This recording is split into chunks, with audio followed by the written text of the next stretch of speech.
Welcome to Coruzant Technologies, home of the Digital Executive Podcast. Welcome to the Digital Executive. Today's guest is Darja Gutnick. Darja Gutnick is a rebel, academic-turned-entrepreneur with a knack for making psychology tangible. Her motto is grow, inspire, and stay humble. As CEO at Bunch, she's working to redefine leadership for millennial managers, partly because she is one and is on her own leadership journey as well. Well, good afternoon, Darja. Welcome to the show. It's amazing to be here. Thank you, Brian. Thank you. And I appreciate it. You're hailing from the great country of Germany right now, and I appreciate doing international podcasts. So again, thank you. And we're going to jump right into these questions. So Darja, let's talk about your career. You've got quite the career as a consultant, entrepreneur, and now you're the co-founder and CEO at Bunch. Could you share with our audience the secret to your career growth and what inspires you? So interesting to get that question this way, Brian, because I've never actually looked at it from a career perspective in the past couple of years. I always feel I'm just building things and solving problems. And then oftentimes I look back and feel like I actually don't have this clear red thread. But that's probably my imposter syndrome speaking. So if I try to reflect on what motivates me and kind of what drives me, or what drove me throughout the years, and I think it's definitely, if there is a thing that people kind of call personal mission. So I think mine would be something like helping others grow. So I'm really, as a psychologist, as a trained psychologist, but also as an entrepreneur, really motivated by trying to understand the needs of others and how to provide value to them. And not to say that I'm really good in either, but I'm very focused on both. And that drove me to found Bunch as well. I think a few years ago when we started the company, we started out as a consultancy.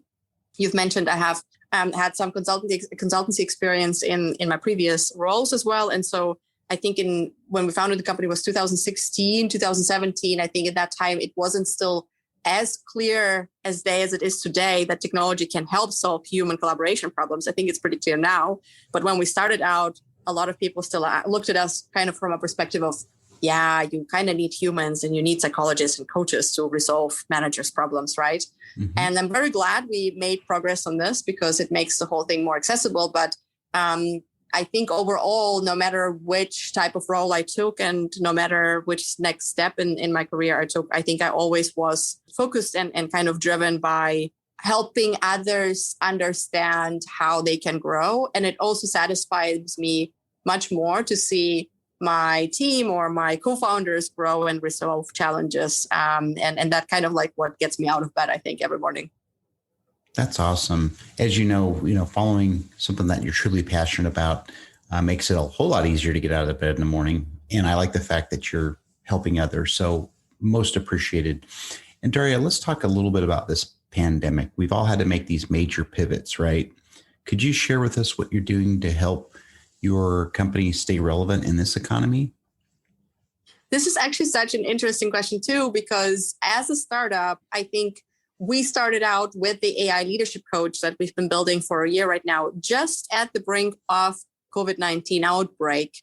So when we were still in a private beta at the time when the World Health Organization announced that it's a pandemic, and we were kind of confused as everyone else in the world, I think, what that exactly means. But at the same time, we started understanding that this is actually something interesting for us because there's going to be a lot of opportunities to help train and coach leaders and future leaders in an environment that is colored by virtual work, by social distancing. So if anything, then I would say that context actually fueled our growth and also fueled the adoption of the product, and maybe a few product decisions we had to make in order to kind of like make it all come together. But I definitely think we were on the winning side of that trend, which obviously also had a lot of mixed feelings on the team throughout. I think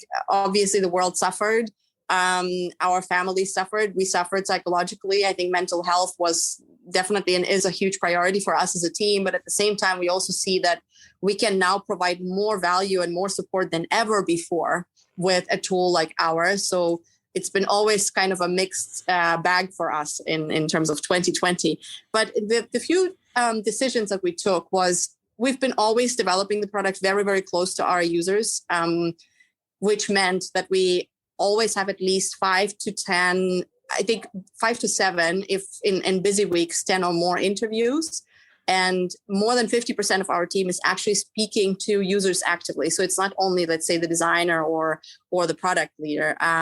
Also, our engineers speak to users, etc. So we noticed very quickly that instead of assuming that our app, which delivers leadership tips in 2 minutes a day, would be used on your commute, which was our guiding assumption at the beginning, at the start of the development process, we had to switch that and understand that now there is no commute anymore. So we actually need to understand other habits that we can kind of like tag along. And we understood that people are restructuring their morning routines. And so we can find and wedge the use of the app between the meditation, the sport, the morning walk, the taking your dog out kind of habits. And so we were quite successful with that, which also meant that instead of providing only a listen kind of first or audio first experience, which is what we started with, we added the read mode for the tips. And that read mode now is the most used one. So that was a major change, I think, to the nature of the product that we took relatively quickly. And I'm very proud of the team that we could take that decision so quickly. But yeah, I think that was a major kind of change that we had made very, very soon as we understood that there is no more commuting to the office, an office in a traditional sense. I hope that example gives a endless story. Absolutely. No, I appreciate your share and what you all had to do to make things work. And that's simply amazing. So thank you. So Darja, let's talk a little bit. Let's jump into tech anyway. This is kind of what this platform is about. And you are obviously leveraging some newer emerging technologies in your tech stack, I'm sure. Is there anything you might be able to share with our audience? Interesting. So yes, we as a company, as I mentioned, we've come a long way. This is our, I think, third major iteration on the problem. So we've had 2 kind of product prototypes that we worked on before. And the whole time from like when we actually turned from consultancy into a product company, we started to use machine learning in one way or another. Most of the time we used it to actually help speed up processing or data clustering or data labeling or similar steps. So it wasn't ever kind of the primer.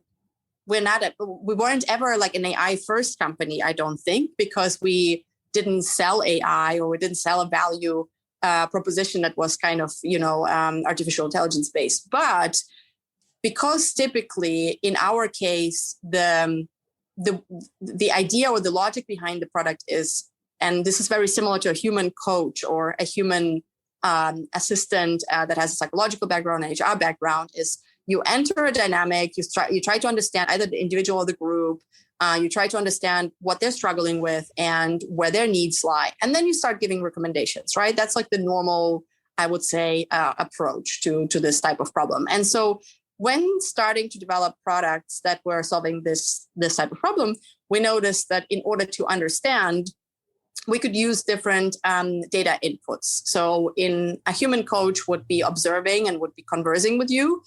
An artificial coach obviously can also ask you a few questions, but they can also access other digital data footprints that you already create every day. So which content you consume, but also, for instance, your calendar patterns, etc., to get a better overview of which challenges you're struggling with as a leader. And so this is something that we've been building and experimenting with. We've built a feature that basically taps into your calendar and helps understand what patterns you currently have that are helping you or not helping you so much. And overall, the application of technology is, I think, that plays a major role for us, though, is the recommendation technology. So similar to many other platforms out there like Netflix, Spotify, and others that recommend pieces of content to their users, we have a very similar setup. So our recommender also plays a huge role for our users because it basically decides which type of leadership advice you get every day. And that is obviously if we do our job well, it's hyper relevant to what you're going through right now as a manager or as a future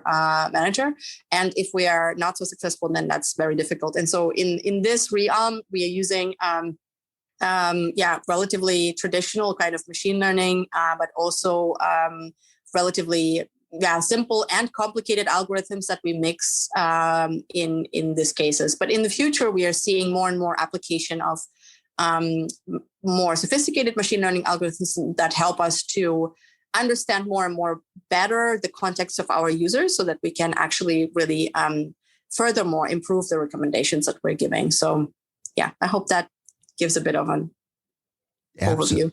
Absolutely. I appreciate the fact that you are leveraging some of this emerging tech to help with your, we're helping the human race at the end of the day, and you're helping others. So I think that's awesome. So thanks again for sharing and diving into that. And Darja, last question, can you share something from your career experience that would be helpful for those looking to grow their career in either tech or entrepreneurship? This is my favorite question, I think. Simply because when I started out my career, I would have never thought that I end up doing what I'm doing today. And so my first point of advice draws on this. Focus on the problems you want to solve and don't worry about much else, because it's really, really hard to predict future. And most people don't really manage, especially the experts are really bad at predicting it. And so I don't think it's so important that you actually kind of, try to optimize for where you want to be in 15 years. I don't believe much in that. I believe in planning ahead, but I don't really believe in superfluous long-term planning, because it's really just difficult, I think, to predict all the changes that will happen. And 2020 was a good teacher in that. So I would recommend to focus on the problem, to focus on target groups, like people you actually want to work with and you want to work for, somebody who you want to provide value to. So that really helped me.